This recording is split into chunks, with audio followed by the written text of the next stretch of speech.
ಕನ್ನಡ ಜಾಣ ಜಾಣೆ ನಮಸ್ಕಾರ. ಧರ್ಮಸ್ಥಳದ ಸೌಜನ್ಯ ಗೌಡ ಅನ್ನುವ ಹೆಣ್ಮಗಳನ್ನ ಜುಟ್ಟಿಡಿದು ಬಾಯಿ ಮುಚ್ಚಿಕೊಂಡು ಜುಟ್ಟಿಡಿದು ಕಾರಿಗೆ ತಳ್ಳುವ ಆ ದೃಶ್ಯವನ್ನ ನೋಡಿದಂತ ಮತ್ತು ಸೌಜನ್ಯ ಗೌಡ ಅನ್ನೋ ಅಪ್ರಾಪ್ತ ಹೆಣ್ಮಗಳು ರೇಪ್ ಆಗಿ ಕೊಲೆಯಾಗುವ ಮುನ್ನ ನೋಡಿದ ಕಟ್ಟ ಕಡೆಯ ಮೊದಲ ಮತ್ತು ಕಟ್ಟ ಕಡೆಯ ಒಂದು ಜೀವ ಇವತ್ತು ಬದುಕಿದೆ. ಆ ಘಟನೆಯನ್ನ ಇವತ್ತು ವಿವರಿಸ್ತಾರವರು. ಒಂದು ಆಡಿಯೋ ಪ್ಲೇ ಮಾಡ್ತೀನಿ, ಕೇಳಿಸ್ಕೊಳ್ಳಿ. ಅವರಲ್ಲಿ ನಡೆಸಿದಂಥ ವಾಗ್ವಾದ ಮಾತುಗಳು, ಕಣ್ಣಾರೆ ಕಂಡದ್ದನ್ನ ಯಾವುದೇ ಕೃತಜ್ಞತೆಯ ಲವಲೇಶ ಇಲ್ಲದೆ ಸಹ ಅವ್ರು ವಿವರಿಸ್ತಾರೆ. ದಯವಿಟ್ಟು ಕೇಳಿಸ್ಕೊಳ್ಳಿ, ಕೊನೆಯವರೆಗೆ ನೋಡಿ ಅಂತ ಹೇಳ್ತಾ. ನಿಮ್ಗೆ ಗೊತ್ತಿದೆ, ಅಕ್ಟೋಬರ್ 8, 2012 ಮಧ್ಯಾಹ್ನ ಸೌಜನ್ಯ ಗೌಡ ಅನ್ನುವ ಒಂದು ಅಪ್ರಾಪ್ತ ಹೆಣ್ಮಗಳನ್ನ ಕಿಡ್ನಾಪ್ ಮಾಡಿ ಈ ಮನುಷ್ಯ ಅನ್ನುವ ಕ್ಷುದ್ರ ಜೀವಿ ಹುಟ್ಟುವ ಆ ಜಾಗ ಮರ್ಮಾಂಗ, ಹೆಣ್ಣಿನ ಮರ್ಮಾಂಗ, ಇದಕ್ಕೆ ಮಣ್ಣನ್ನ ತುರುಕಿ ಕೊಲೆ ಮಾಡಿ ಬಿಸಾಕಿರ್ತಾರೆ. ಯಾರೊಬ್ಬ ಅಮಾಯಕನ ಅರೆಸ್ಟ್ ಮಾಡ್ತಾರೆ. ಕೆಲವು ದಿನಗಳಾದ್ಮೇಲೆ ಕೋರ್ಟು ಅವನಲ್ಲ, ಸಂತೋಷ್ ರಾವ್ ಅಲ್ಲ ಅಂತ ಬರುತ್ತೆ. ಅದು ರೇಪ್ ಆಗಿರೋದು ನಿಜ, ಕೊಲೆ ಆಗಿರೋದು ನಿಜ. ಅವನಲ್ಲ ಅಂದಮೇಲೆ ಯಾರು ಪ್ರಶ್ನೆ ಬರುತ್ತೆ. ಆದರೆ ಇದುವರೆಗೂ ಸಹ ಇಂಥವ್ರೇ ಅಂತ ನಿರ್ದಿಷ್ಟವಾಗಿ ನಮ್ಗೆ ಹೇಳಕ್ಕಾಗ್ತಾ ಇರಲಿಲ್ಲ. ಎಲ್ಲರೂ ಸಹ ಹೆಗಡೆ ಮೇಲೆ ಬೆಳ್ ತೋರಿಸ್ತಾ ಇದ್ದು ಇಷ್ಟೇನೆ. ಧರ್ಮಸ್ಥಳದ ವೀರೇಂದ್ರ ಹೆಗಡೆ ಮೇಲೆ ತೋರಿಸ್ತಾ ಇದ್ದು, ನೀನು ಅಲ್ಲಿಯ ಮುಖ್ಯಸ್ಥ, ಮ್ಯಾನೇಜರ್, ನಿಮ್ಮ ಕಾಲ್ಬುಡ ನಡೆದಿದೆ, ನೈತಿಕತೆ ದೃಷ್ಟಿಯಿಂದ ನೈತಿಕತೆ ಹೊಣೆ ಹೊತ್ತು ನೀವು ಅದನ್ನ ಮುತುವರ್ಜಿ ವಹಿಸಿ ತನಿಖೆ ಮಾಡಿಸಿ ಯಾರು ಮಾಡಿರೋರಿಗೆ ಶಿಕ್ಷೆ ಕೊಡಿಸ್ಬೇಕು ಅಂತ ಕೇಳ್ತಾ ಇದ್ದು. ನೀವು ಮಾಡಿದ್ರ ಅಂತ ಅಲ್ಲ, ನಿಮ್ಮವ್ರು ಮಾಡಿದಾರೆ ಅಂತ ಅಲ್ಲ. ಇದುವರೆಗೂ ಸಹ ನಮ್ಗೆಲ್ಲ ಅನ್ಸೋದು, ಏನಪ್ಪ ಒಂದು ಸಣ್ಣ ಇದಕ್ಕೂ ಸಿಗ್ತಾ ಇಲ್ವಲ್ಲ, ಏನಾಗಿರ್ಬೋದು ಆ ಮಟ್ಟಕ್ಕೆ. ಆ ಲೋಕಲ್ಲರ್ ಯಾರಾದ್ರೂ ಒಬ್ಬ ನೋಡಿಲ್ವಾ? ಹೆಂಗಾರ ಒಂದ್ ಕಡೆ ಪ್ರೂವ್ ಆಗುತ್ತಲ್ವಾ? ಗೌರಿ ಲಂಕೇಶ್ ಅಂತ ಕೇಸ್ನ ಭೇದಿಸಿದ್ರಲ್ವಾ? ಒಂದು ಬಹಳ ದೊಡ್ಡ ಕುತೂಹಲ ಇತ್ತು. ಇವತ್ತು ದೊಡ್ಡ ಬೆಳಕಿನ ಕಿಂಡಿ ಸಿಕ್ಕಿದೆ, ಬೆಳಕಿನ ಕಿಂಡಿನೇ ಸಿಕ್ಕಿದೆ. ನಾನು ಜಾಸ್ತಿ ಹೊತ್ತು ಮಾತಾಡಕ್ ಹೋಗಲ್ಲ, ನಂತರ ಮಾತಾಡೋಣ. ದಯವಿಟ್ಟು ಈ ಆಡಿಯೋನ ಕೊನೆಯವರೆಗೂ ಕೇಳಿಸ್ಕೊಳ್ಳಿ. ಅಜ್ಜಿ ಇದ್ರು ನನ್ನ ಜೊತೆ. ಅವರು ನಾವು ಇಬ್ಬರು ಬಂದ್ಬಿಟ್ಟು ಇಲ್ಲಿ ಬಂದ್ವಿ, ಇಲ್ಲಿಗೆ ಶಾಂತಿವನಕ್ಕೆ ಬಂದ್ವಿ. ಶಾಂತಿವನದಲ್ಲಿ ಬರುವಾಗ ನಾವು ಒಂದು 3-3:15 ಆಗಿರ್ಬೋದು. ಬಹುಶಃ ಟೈಮ್ ನೋಡಿಲ್ಲ ನಾವು ಅವತ್ತು. ನಮ್ಮ ಒಂದು ಇದ್ರ ಪ್ರಕಾರ 3-3:30 ಒಳಗೆ ಇತ್ತು. ಆವಾಗ ನಾವು ಅಲ್ಲಿ ಎಂಟ್ರೆನ್ಸಲ್ಲಿ ಹೋಗ್ಬೇಕಂದ್ರೆ ಯಾರೂ ಕಾಣಿಸಿಲ್ಲ ನಮಗೆ. ಅಲ್ಲಿ ಗಿಡ ಮರಗಳೆಲ್ಲ ಒಳಗಡೆ ಇದ್ವಲ್ಲ, ಅಲ್ಲಿ ಒಳಗಡೆ ಹೋಗ್ಬೇಕಾಗಿತ್ತು ಅಂತ ಅನಿಸುತ್ತೆ. ಬಟ್ ನಾವು ಹೋಗಿಲ್ಲ, ಯಾಕಂದರೆ ನಾವಿಬ್ಬರೇ ಇದ್ದಿದ್ದು. ಅದರಿಂದ ಒಳಗಡೆ ಹೋಗಿಲ್ಲ. ಇಲ್ಲಿ ಯಾರು ಹೊರಗಡೆ ಬರುವಾಗ ಅವ್ರನ್ನ ವಿಚಾರಿಸೋಣ ಅಂತ ಹೇಳ್ಬಿಟ್ಟು, ಮಳೆ ಬರ್ತಾಯಿದ್ದ ಕಾರಣ ನಾವು ಅದರ ಆಪೋಸಿಟ್ ಬಸ್ ಸ್ಟ್ಯಾಂಡಲ್ಲಿ ಕೂತ್ಕೊಂಡ್ವಿ. ಅಲ್ಲಿ ನೆನೆದೇ ಇರಲಿ ಅನ್ನೋ ಒಂದು ಉದ್ದೇಶದಿಂದ ಅಲ್ಲೋಗಿ ಕೂತ್ಕೊಂಡ್ವಿ. ಮತ್ತೆ ಕಡಿಮೆ ಆದಾಗ ನಾವು ಆ ಕಡೆ ಈ ಕಡೆ ಓಡಾಡೋದು, ಮತ್ತು ಯಾರ್ಯಾರು ಬರ್ತಾರೆ ಯಾರನ್ನ ಕೇಳೋದು ಅಂತ ನೋಡ್ತಾ ಇದ್ವಿ. ನಾವು ಈ ಥರ ಕೂತ್ಕೊಂಡಿರ್ಬೇಕಾದ್ರೆ ಒಂದು 3:45 ಅಥವಾ 3:50 ಸಮಯದಲ್ಲಿ ಎರಡು ಬೈಕ್ ಬಂದವು. 2 ಬೈಕಲ್ಲಿ, ಒಂದು ಬೈಕಲ್ಲಿ ಇಬ್ಬರು ಕೂತ್ಕೊಂಡಿದ್ವಿ, ಇನ್ನೊಂದು ಬೈಕಲ್ಲಿ ಒಬ್ಬರು ಇದ್ದರು, ಮತ್ತು ಇನ್ನೊಂದು ಬೈಕಲ್ಲಿ 3 ಜನ ಇದ್ದರು. ಅವ್ರು 3 ಜನ ಬಂದ್ಬಿಟ್ಟು ಇವ್ರ ಹತ್ರ ಏನೋ ಮಾತಾಡ್ಬಿಟ್ಟು ಹೊರಟೋಗ್ಬಿಡ್ತು ಒಂದು ಬೈಕು. ಬಟ್ ಆಮೇಲೆ ಏನಾಯಿತು, ಒಂದು ಆಟೋ ಬಂತು. ನಾವು ಅಲ್ಲೇ ಕೂತ್ಕೊಂಡಿರ್ಬೇಕಾದ್ರೆ ಅವರೆಲ್ಲ ಸೇರಿಕೊಂಡು ಆಪೋಸಿಟ್, ನಾವು ಇಲ್ಲಿ ಬಸ್ ಸ್ಟ್ಯಾಂಡಲ್ಲಿ ಕೂತಿದ್ವಿ, ಅದ್ರ ಎದುರುಗಡೆ ಆ ಕಡೆ ಒಂದು ಕಾಲ್ದಾರಲ್ಲಿ ಅವ್ರು ಹೋಗ್ತಾಯಿದ್ರು, ಹೋಗಿ ಬರೋದು ಮಾಡ್ತಾಯಿದ್ರು. ಎಲ್ಲಿ ಅಂದರೆ ಅಲ್ಲಿಂದ ಸುಮಾರು ಒಂದು 200 ಫೀಟ್ಸ್ ಏನೋ ಇರ್ಬೋದು ಅಲ್ಲಿಗೆ, ಏನು ಒಂದು ಡಿಸ್ಟೆನ್ಸು. ಅಲ್ಲಿಂದ ಅಲ್ಲಿಗೆ ಓಡಾಡೋದು, ಬೈಕಲ್ಲಿ ಈ ಕಡೆ ಬರೋದು, ಹಂಗೆ ಮಾಡೋದೆಲ್ಲ ಅವರು ಮಾಡ್ತಾಯಿದ್ರು. ಸರಿ, ನಾವು ಅವ್ರನ್ನ ಕೇಳೋದ ಅಂತ ನಾವು ನೋಡ್ತಾಯಿದ್ವಿ. ಬಟ್ ಅವರೇ ಬಂದರು ನಮ್ಮ ಹತ್ರ. ಅವರೇನು ಅಂದರೆ ಅವ್ರ ಭಾಷೆಯಲ್ಲಿ ಏನೇನೋ ಮಾತಾಡಿಕೊಂಡು ಅವರೇ ನಮ್ಮ ಹತ್ರ ಬಂದರು. ಅದರಲ್ಲಿ ಒಬ್ಬ ಯಾರು ಅಂದರೆ ತೊದಲಿಸ್ಕೊಂಡು ಮಾತಾಡ್ತಿದ್ದವನು. ಅವರು ಬಂದ್ಬಿಟ್ಟು, ಆಂಟಿ ನೀವು ಇದೇ ಥರ ಮಾತಾಡಿದ್ದು ನಮ್ಮ ಹತ್ರ. ಎಲ್ಲ ಮಾತನ್ನು ಇದೇ ಥರ, ಫಸ್ಟು ಸ್ಟಾರ್ಟಿಂಗು ವರ್ಡಲ್ಲೇ ಒಂದು ಅಕ್ಷರವನ್ನು ತೊದಲು ಮಾಡೋದು, ಮತ್ತು ಇದೇ ರೀತಿ ಮಾತಾಡಿಸ್ಕೊಂಡು ನೀವು ಎಲ್ಲಿಂದ ಬಂದಿದ್ದೀರಿ ಅನ್ನೋದನ್ನು ಕೇಳಿದೆ ನಮಗೆ. ಯಾಕಪ್ಪ ನಿಮಗೆ ಏನು ಅಂತ ಹೇಳಿದ್ರು. ನಾನು ಆಟೋ ಇತ್ತಲ್ಲ ಅದಕ್ಕೇನು ಕರಿತಾ ಇದ್ದಾರೆ ಅಂತ. ಇಲ್ಲ, ನಾವಿಲ್ಲಿ ಪ್ರಕೃತಿ ಚಿಕಿತ್ಸಾಲಯ ಅಂತ ಇದೆಯಲ್ಲ ಇಲ್ಲಿಗೆ ನಾವು ಒಂಚೂರು ಡಾಕ್ಟ್ರ್ ನೋಡಲಿಕ್ಕೆ ಬಂದಿದ್ದೀವಿ ಅಂತ ಹೇಳಿದ್ವಿ. ಅದಕ್ಕೆ ಡಾಕ್ಟ್ರು ಈಗ ಇಲ್ಲವಲ್ಲ ಇಲ್ಲಿ, ನೀವು ಯಾಕೆ ಕಾಯ್ತಾ ಕೂತಿದ್ದೀರಾ? ಅವ್ರದ್ದೇ ಆದ ಭಾಷೆಯಲ್ಲಿ, ನೀವು ಯಾಕೆ ಇಲ್ಲಿ ಕಾಯ್ತಾ ಕೂತಿದ್ದೀರಾ? ಡಾಕ್ಟ್ರು ಇಲ್ಲಿ ಇಲ್ಲ, ನೀವು ಇನ್ನೂ ಬೇಕಾದಷ್ಟು ಪ್ರಕೃತಿ ಚಿಕಿತ್ಸಾಲಯಗಳಿದೆ, ಅಲ್ಲಿ ಎಲ್ಲ ಹೋಗಿ ತೋರಿಸ್ಕೋಬೋದಲ್ಲ ಅಂತ ತೊದಲು ನೋಡಿಲ್ಲೇ ಅವನಿಗೆ ಹೇಳ್ದೆ. ಆವಾಗ ನಾವು ಆಯಿತು ನೋಡೋಣ ಬಿಡಿ ಅಂತ ಹೇಳ್ಬಿಟ್ಟು ನಾವು ಅಲ್ಲೇ ಇದ್ವಿ. ಆಮೇಲೆ ಸರಿ ಇವರು ಇನ್ನೊಂದು ಕಾರ್ನರಲ್ಲಿ ಹೋಗಿ, ಕಾರ್ನರ್ ಅಂದರೆ ಅಲ್ಲಿ ಒಂಚೂರು ಕ್ರಾಸ್ ಇರುತ್ತೆ ರೋಡು, ಅಲ್ಲಿ ಹೋಗಿ ನಿಂತ್ಕೊಂಡ್ರು. ಮತ್ತು ಯಾರಿಗೋ ಕಾಲ್ ಮಾಡಿದ್ರು. ಮತ್ತು ಹೋಗೋದು ಇವರು ಟೂ ವೀಲರಲ್ಲಿ ಬಂದಿದ್ದೆ ಇಬ್ಬರು ಮಾತ್ರ ಅಲ್ಲೇ ನಿಂತ್ಕೊಂಡಿದ್ರು. ಅವನಿಗೆ ಸ್ವಲ್ಪ ಮುಖ ದಪ್ಪ ಇತ್ತು. ಇನ್ನೊಬ್ಬ ಬಂದು ನಾರ್ಮಲ್ ಮನುಷ್ಯ, ಅವನು ಇದಿರಲಿಲ್ಲ, ಒಂದು ಏನೋ 5.5 ಅಡಿ ಅಷ್ಟು ಎತ್ತರ ಇದ್ದರು ಎಲ್ಲರೂ. ಈ ಒಬ್ಬ ಕುಳ್ಳ ಇದ್ದ, ನಮ್ಮನ್ನು ಮಾತಾಡಿಸ್ದವನು ಸ್ವಲ್ಪ. ಆಮೇಲೆ ಬಂದ್ಬಿಟ್ಟು ಇವರಿಗೇನು ರೆಸ್ಪಾನ್ಸ್ ಮಾಡಲಿಲ್ಲಲ್ಲ ಈ ಅಪ್ಪನಿಗೆ. ಮತ್ತು ಅವರಿಬ್ಬರು ಬಂದರು, ಇಬ್ಬರು ಬಂದಿದ್ರಲ್ಲ ಒಂದು ಬೈಕಲ್ಲಿ, ಅವರಿಬ್ಬರು ಬಂದರು. ಅವರು ಬಂದ್ಬಿಟ್ಟು, ಆಂಟಿ ನೀವು ಹೋಗ್ಬಿಡಿ, ಇಲ್ಲಿ ಕೂತ್ಕೋಬಾರ್ದು, ಯಾರು ಜನ ಇಲ್ಲ, ಇಲ್ಲೆಲ್ಲ ಬರಲ್ಲ, ಲೇಡೀಸೇ ಇದ್ದೀರಿ ಇಬ್ಬರು, ಯಾಕೆ ಇಲ್ಲಿ ಕೂತಿದ್ದೀರಾ, ಹೊರಟೋಗ್ಬಿಡಿ ಅಂದರು. ಆಯಿತು ಹೋಗ್ತೀವಿ ಬಿಡಿ ನಾವು ಅಂತ ಹೇಳಿದ್ವಿ. ಸರಿ ಅಂದ್ಬಿಟ್ಟು ಆಮೇಲೆ ಇವನೇನು ಮಾಡ್ದೆ, ಈ ತೊದಲ ಇದ್ನಲ್ಲ ಅವನು ಬಂದ್ಬಿಟ್ಟು ಏನು ಮಾಡ್ದೆ, ಒಂದು ಕಾಲ್ ಮಾಡ್ತಾಯಿದ್ದ, ಅದನ್ನು ಮಾಡ್ತಿದ್ದೆ ನಾನು. ಕಾಲ್ ಮಾಡಿಬಿಟ್ಟು ಅವ್ರ ಭಾಷೆಯಲ್ಲಿ ನಿಚ್ಚು ಇಲ್ಲಿ ಯಾರೋ ಒಂದಿಬ್ಬರು ಲೇಡೀಸ್ ಇದ್ದಾರೆ, ಅವ್ರ ಭಾಷೆಯಲ್ಲಿ ಹೇಳಿದೆ. ಆದರೆ ಲೇಡೀಸು ಅಂತ ಹೇಳಿದಾಗ ನಮ್ಮನ್ನೇ ಅಂತ ನಮ್ಗೆ ಅಂಡರ್ಸ್ಟ್ಯಾಂಡ್ ಆಯಿತು. ಬಟ್ ಇದ್ದಾರೆ, ಇವ್ರು ಹೋಗ್ತಾ ಇಲ್ಲ, ಇಲ್ಲೇ ಇದ್ದಾರೆ ಅಂತ ಅವ್ರಿಗೆ ಯಾರಿಗೂ ಕಾಲ್ ಮಾಡಿದ್ದು. ಸರಿ ಅಂದ್ಬಿಟ್ಟು ನಾವೇನು ಮಾಡಿದ್ವಿ, ಇವ್ರು ಯಾಕೋ ನಮ್ಮನ್ನು ಬಲವಂತವಾಗಿ ಹೋಗಿ ಅಂತ ಇದ್ದಾರೆ, ಏನೋ ಗೊತ್ತಿಲ್ಲ ನಡಿ. ಆಮೇಲೆ ಅವನೇನು ಹೇಳ್ದ, ಆಟೋದಲ್ಲಿ ಬಿಟ್ಕೊಡ್ಲಾ ನಾವು ನಿಮ್ಮನ್ನ ಅಂತ ಕೇಳಿದ್ರು. ಇಲ್ಲಪ್ಪ, ನಾವಿಲ್ಲಿ ಡಾಕ್ಟ್ರು ನೋಡ್ಬೇಕಂತ ಬಂದಿದ್ದೀವಿ, ನಾವು ಹೋಗ್ತೀವಿ, ನಮಗೆ ಗೊತ್ತಿದೆ, ನಾವು ಬಂದವರಲ್ವ, ಹೋಗ್ತೀವಿ. ಆದರೂ ಇಲ್ಲ ನಡೀರಿ, ನಾವು ಬಿಟ್ಕೊಡ್ತೀವಿ, ನಿಮ್ಮದು ದುಡ್ಡೇನು ಕೊಡಬೇಡಿ ಅಂತೆಲ್ಲ ಹೇಳಿದ್ರು. ಬಟ್ ಇವರು ದುಡ್ಡು ಕೊಡಬೇಡಿ ಅಂತ ಹೇಳಿದಾಗ ನಾವು ಸ್ವಲ್ಪ ಡೌಟ್ ಬಂತು. ನಾವೇನು ಇವ್ರಿಗೆ ಪರಿಚಯ ಇದ್ದವರಲ್ಲ ಅಂಥದ್ದಿಲ್ಲ, ಇವ್ರು ಯಾಕೆ ದುಡ್ಡು ಕೊಡಬೇಡಿ ಅಂತ ಹೇಳ್ತಾರೆ ಅಂತ ಹೇಳ್ಬಿಟ್ಟು ನಾವೇನು ಮಾಡಿದ್ವಿ. ಸರಿ ಅಂದ್ಬಿಟ್ಟು ಹಿಂಗೆಲ್ಲ ಹೇಳ್ಬಿಟ್ಟು ನಾವು ಹೋಗಲಿಲ್ಲ ಅಂತೇಳಿ ಅವ್ರವ್ರು ಮಾತಾಡಿಕೊಂಡು ಆಮೇಲೆ ಮತ್ತೆ ಇನ್ನೊಬ್ರು ಕಾಲ್ ಮಾಡಿದ್ರು. ಅದೇ ಅವ್ರಿಗೇನೆ ನಿಚ್ಚು ಅಂತ ಹೇಳ್ಬಿಟ್ಟು ಅವರು ಮಾತಾಡ್ತಾಯಿದ್ರು. ಇದನ್ನು ನಾನು ಮರ್ತಿದ್ದೆ. ಆಮೇಲೆ ನನಗೆ ಫ್ಲಾಶ್ ಆಯಿತು. ಆಮೇಲೆ ಅವರು ಅಲ್ಲಿಂದ ಏನು ರಿಪ್ಲೈ ಬಂತೋ ಗೊತ್ತಿಲ್ಲ, ಇವರೆಲ್ಲ ಸ್ಪ್ರೆಡ್ ಆದರು, ಆ ಕಡೆ ಈ ಕಡೆ ಹೊರಟೋಗಿ ಏನು ಮಾಡಿದ್ರು ಅಂದರೆ, ಅಲ್ಲಿ ಒಂದು ಸುಮಾರು ಅದೇ ಇಲ್ಲಿಂದ ನಾವು ಗೇಟಿಂದ ಇಲ್ಲಿವರೆಗೆ ಬಂದ್ವಲ್ಲ, ಮೇಯ್ನ್ ಗೇಟಿಂದ ಇಲ್ಲಿವರೆಗೆ ಬಂದ್ವಲ್ಲ, ಅಲ್ಲಿಂದ ಸ್ವಲ್ಪ ಇನ್ನೊಂಚೂರು ಮುಂದೆ ಅನಿಸುತ್ತೆ, ಅಲ್ಲೋಗಿ ವೆಯ್ಟ್ ಮಾಡ್ತಿದ್ರು ಅಲ್ಲಿ.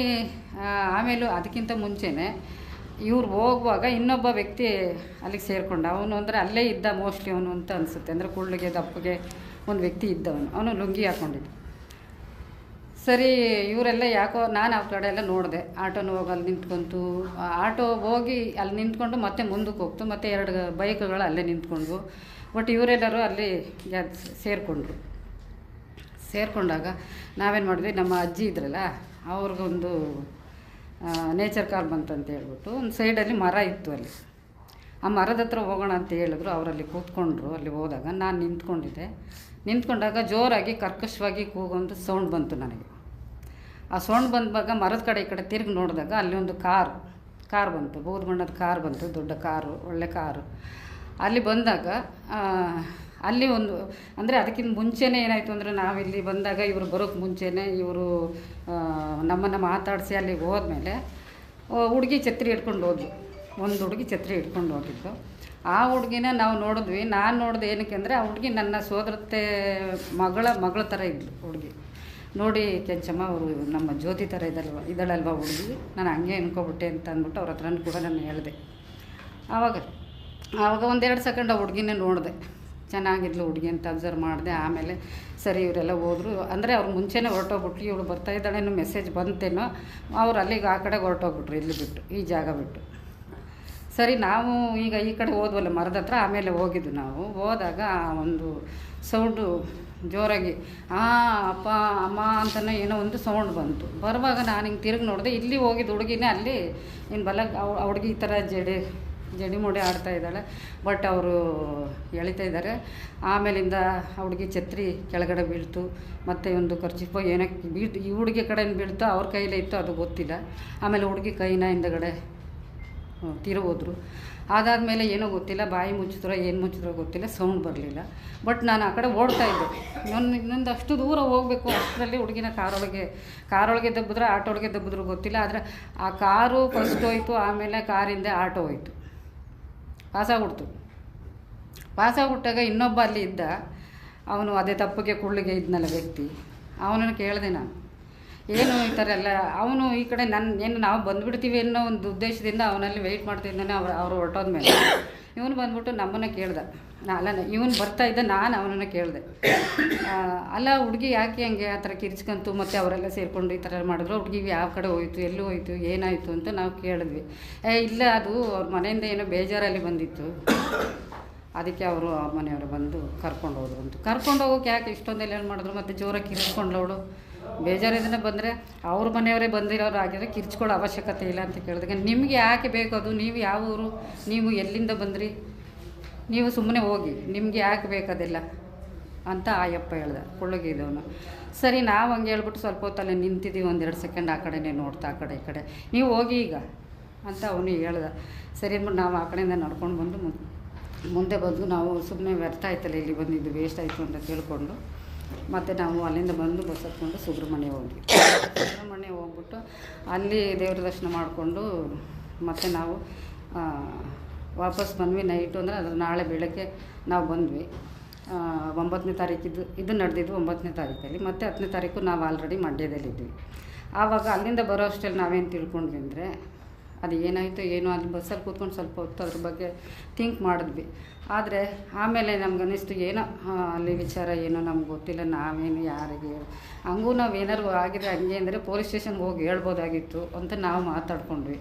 ಅಯ್ಯೋ ಅವ್ರ ಅಜ್ಜಿ, ಅಯ್ಯೋ ಮೇಡಮ್ ನೀವು ಯಾಕೆ ಅದೆಲ್ಲ ತಲೆ ಕೆಡಿಸ್ಕೊತೀರಿ, ಅಲ್ಲಿ ಏನಾಯಿತು ನಡ್ರಿ ನಮ್ಮ ಕಡೆಗೆ ನಾವು ಹೋಗುವ ಅಂತ ಇವ್ರು ಹೇಳಿದ್ರು. ಸರಿ ಅಂದ್ಬಿಟ್ಟು ನಾವು ಬಂದ್ಬಿಟ್ಟಾಗ ನಾನು ಅದು ಅಲ್ಲಿಗೆ 1-2-3 ದಿವಸ ಬಂದು ಇವ್ರ ಅಕ್ಕ ಇವ್ರ ಹತ್ರ ಎಲ್ಲ ಹೇಳ್ಕೊಂಡೆ ನಾನು, ಈ ಥರ ಆಯಿತು ಅಲ್ಲಿ ಧರ್ಮಸ್ಥಳ ಅಂತ ಹೋದಾಗ ಒಂದು ಮಗುನ ಹುಷಾರು, ಹೆಣ್ಮಕ್ಳನ್ನೆಲ್ಲರೂ ಕಿಡ್ನಾಪ್ ಮಾಡ್ಕೊಂಡು ಹೋಗ್ತಾರೆ ಹಾಗೆ ಹೇಗೆ ಅಂತ. ಯಾಕಂದರೆ ಇವರ ಅಣ್ಣನ ಮಕ್ಕಳೆಲ್ಲರೂ ಹೆಣ್ಮಕ್ಳಿದ್ರು, ಅದಕ್ಕೆ ನಾನು ಅವ್ರ ಹತ್ರ ಎಲ್ಲ ಮಾತಾಡಿದೆ. ಆಮೇಲೆ ಒಂದು 5-6 ದಿವಸ ಆದಮೇಲೆ ಅದನ್ನು ಬಿಟ್ಟಾಕ್ತೆ ನಾನು. ಅದ್ರ ಗೋಜಿಗೆ ಹೋಗಲಿಲ್ಲ, ತಲೆಯಿಂದ ತೆಗೆದಾಕ್ಬಿಟ್ಟು ಸುಮ್ಮನೆ ನಮ್ಮ ದಿವ್ಯಕ್ಕೆ ನಾವಿದ್ವಿ. ಆಮೇಲೆ 2023ರಲ್ಲಿ ನಾವು ಇದು ಅಂದರೆ ನಮಗೆ ಆವಾಗ ಸ್ಕ್ರೀನ್ ಟಚ್ ಮೊಬೈಲ್ ಇರಲಿಲ್ಲ. ಆಮೇಲೆ ಇದು ಟಿ ವಿ ಅಂತೂ ನಮ್ಮ ಮನೇಲಿ ಇಲ್ಲವೇ ಇಲ್ಲ. ಹಾಗಾಗಿ ನನಗೆ ವಿಚಾರಗಳೇನು ಇದು ಎಲ್ಲೂ ಬೆಳಕಿಗೆ ಬರಲಿಲ್ಲ. ಮೋಸ್ಟ್ಲಿ ಇವ್ರು ಏನಾರು ಅನೌನ್ಸ್ ಮಾಡಿ ಎಲ್ಲ ಟಿ ವಿ ಚಾನಲ್ಗಳಲ್ಲಿ ಕೊಟ್ಟಿದ್ದರೆ ನಾನು ಯಾರಿಗೂ ಯಾರ ಮಾತನ್ನು ಯಾವತ್ತೂ ಕೇಳಿಸೋಳಲ್ಲ. ಮೋಸ್ಟ್ಲಿ ನಾನು ಆಗಲೇ ಬಂದು ಧರ್ಮಸ್ಥಳಕ್ಕೆ ನಾನು ವರದಿ ಒಪ್ಪಿಸ್ತಿದ್ನೋ ಏನೋ ಗೊತ್ತಿಲ್ಲ. ಬಟ್ ಇದನ್ನೆಲ್ಲ ನನಗೆ ಯಾವುದು ಗೊತ್ತಾಗ್ದಂಗೆ ಆಯಿತು, ನಡುವೆ ಪರದೆ ಹೇಳ್ದಂಗೆ ಆಯಿತು. ಆಮೇಲೆ 2023 ಇವರು ಸರ್ ಇದೆಲ್ಲ ಕೊಟ್ಟಾಗ ಮತ್ತು ಯಾವುದೇ ಚಾನಲಲ್ಲಿ ಈ ಥರ ಎಲ್ಲ ಬಂದಾಗ, ಹೌದು ಈ ಹುಡುಗಿನ ನನ್ನ ಫ್ಲಾಶ್ ಆಯಿತು. ಅವತ್ತು ನಾವು ಹೋಗಿದ್ವಿ. ಯಾಕೆ ಅವತ್ತು ಹೋಗಿದ್ವಿ ಅಂದರೆ, ಅವತ್ತು ನಮ್ಮ ತಂದೆ ಯಾವತ್ತೂ ಪ್ರತಿ ವರ್ಷವೂ ಹೋಗ್ತಾಯಿದ್ರು ಧರ್ಮಸ್ಥಳಕ್ಕೆ. ಅದಕ್ಕೆ ನಾನು ಅವತ್ತು ನಮ್ಮ ತಂದೆದು ಇದು ಒಂದು ಸತ್ತ 1 ವರ್ಷಕ್ಕೊಂದು ಸಾರಿ ಏನೋ ಮಾಡ್ತಾರಲ್ಲ, ಅವತ್ತಿನ ದಿವಸ ಅಲ್ಲಿಗೆ ನಾನು ಹೋಗಿದ್ದೆ. ನಮ್ಮ ತಂದೆ ಹೆಸರು ಏನೇನೋ ಒಂದು ಕಾಣಿಕೆ ಆಗ್ಬೇಕಂತ. ಆಗ ಅದನ್ನು ಮುಗಿಸ್ಕೊಟ್ಟು ಆಮೇಲೆ ಆ ಥರ ಅದು ನೆನಪು ನನಗೆ ಚೆನ್ನಾಗಿದೆ. 8ನೇ ತಾರೀಕು ನಾನು ಹೋಗಿದ್ದು, 9ನೇ ತಾರೀಕಲ್ಲಿದ್ದು, 10ನೇ ತಾರೀಕು ನಾವು ವಾಪಸ್ ಬಂದ್ವಿ ಅಂತ. ಸರಿ, ಅಷ್ಟಾದಮೇಲೆ ಇದೆಲ್ಲ ಚಾನಲ್ಗಳಲ್ಲೇ ಹುಡುಗಿನ ಫಸ್ಟ್ ನೋಡಿದೆ ನಾನು. ಹುಡುಗಿನ ನೋಡುವಾಗ ನನಗೊಂದು ಫ್ಲ್ಯಾಶ್ ಬ್ಯಾಕ್ ಹೋದೆ. ನಾನು ಹೋಗುವಾಗ ಈ ಜಾಗ ಅದು ಅವತ್ತು ನಾವು ನೋಡಿದ ಹುಡುಗಿ ಇದೇನೆ. ಅವತ್ತು ಆ ಮಾತಾಡಿದ ಮನುಷ್ಯ ಅದು ಎಲ್ಲೋ ಯಾರ ಹತ್ರನೋ ಒಂದು ಚಾನಲಲ್ಲಿ ಇಂಥದ್ದು ಯೂಟ್ಯೂಬಲ್ಲಿ ಅವನು ತೊದಲಿಸ್ಕೊಂಡು ಮಾತಾಡ್ತಿದ್ದದನ್ನ ನಾನು ಚೆನ್ನಾಗಿ ಮಂದಾಗಿ ಮಾಡಿಕೊಂಡೆ.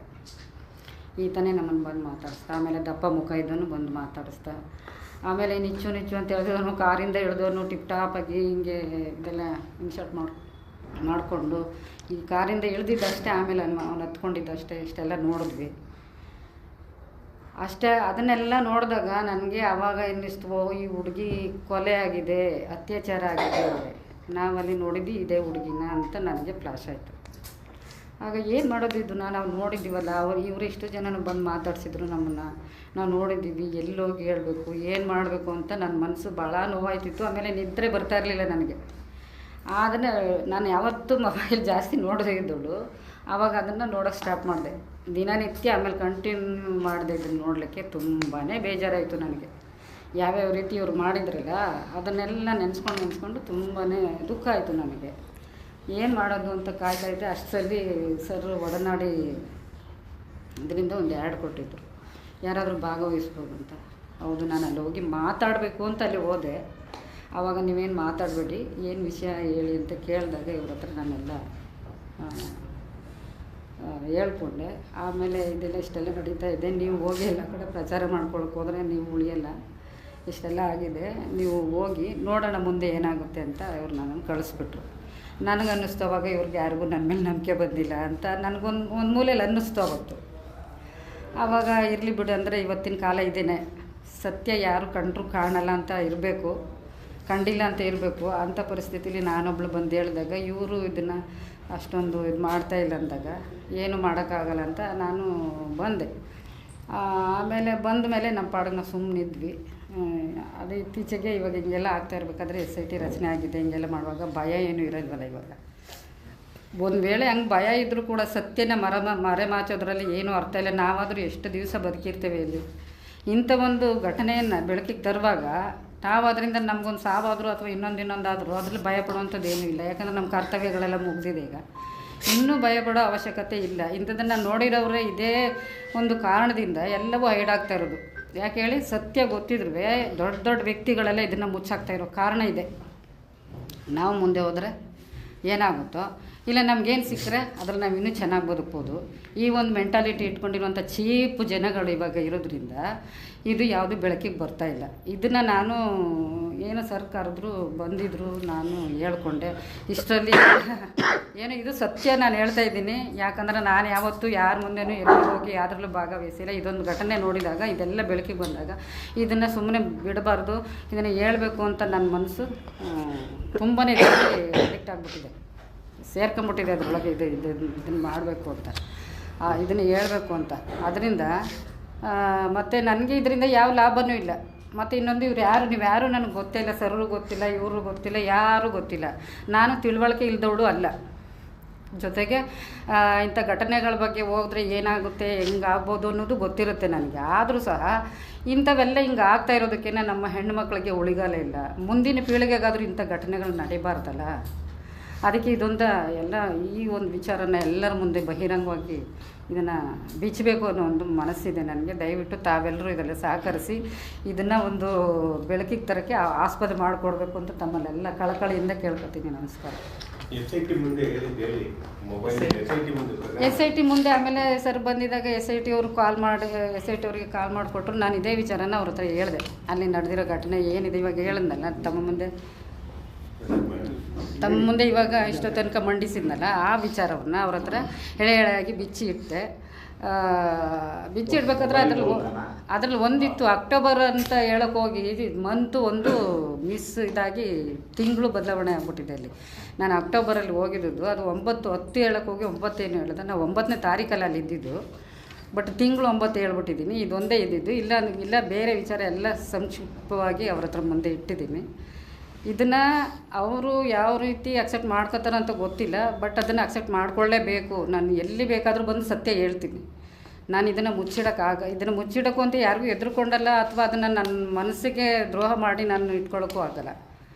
ಅಥವಾ ಇಂಥ ವಿಚಾರಗಳೆಲ್ಲ ನಾನು ಎಲ್ಲೂ ಭಾಗಿಯಾಗಿಲ್ಲ. ಯಾವ ವಿಚಾರನೂ ನಾನು ಇಂಥದ್ದು ಇಷ್ಟರ ಮಟ್ಟಿಗೆ ನಾನು ಗಣನೆಗೆ ತಗೊಂಡಿದ್ದೂ ಇಲ್ಲ. ಇದರಲ್ಲಿ ಭಾಳ ಇದಿದೆ, ಇದರೊಳಗಡೆ ಆಳವಾಗಿ ಅಳೆದಷ್ಟು ಅದರೊಳಗಿಂದ ಈಚೆಗೆ ತೆಗೆಯುವಷ್ಟು ಸತ್ಯಾಂಶ ಅಡಗಿದೆ.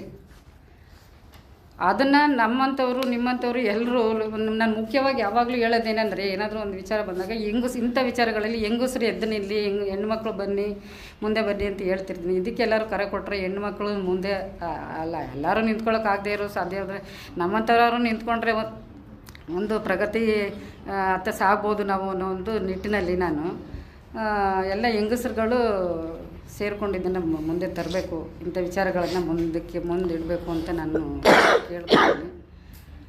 ಇದು ತಪ್ಪಿದರೆ ಕ್ಷಮಿಸಿ ನನ್ನನ್ನು. ಆದರೂ ಅನ್ಯತಾ ಯಾರೂ ಏನೂ ತಿಳ್ಕೊಬಾರ್ದು. ನಾನು ಸತ್ಯ ಹೇಳ್ತಾ ಇದ್ದೇನೆ. ನನಗಿಲ್ಲಿ ಯಾರೂ ಗೊತ್ತಿಲ್ಲ, ಯಾರ ಪರಿಚಯವೂ ಇಲ್ಲ, ಅಥವಾ ಅಲ್ಲಿ ಸೌಜನ್ಯ ಕಡೆಯವರು ನನಗೆ ಯಾರೂ ಗೊತ್ತಿಲ್ಲ. ಆ ಏರಿಯಾದು ಅದು ಹೊಸ ನೋಡಿ, ನಮ್ಮದು ನೇಟಿವ್ ಬಂದು ಮೂಡ್ಸೀಮೆ, ಎಡಮಾರ್ನಹಳ್ಳಿ, ಕನಕಪುರ ತಾಲೂಕು. ಅಲ್ಲಿಂದ ಬಂದು ಕಾರ್ಯನಿಮಿತ್ತ ಇಲ್ಲಿ ಮಂಡ್ಯದಲ್ಲಿ ನಾವು ನೆಲೆಯಾಗಿದ್ದೇವೆ.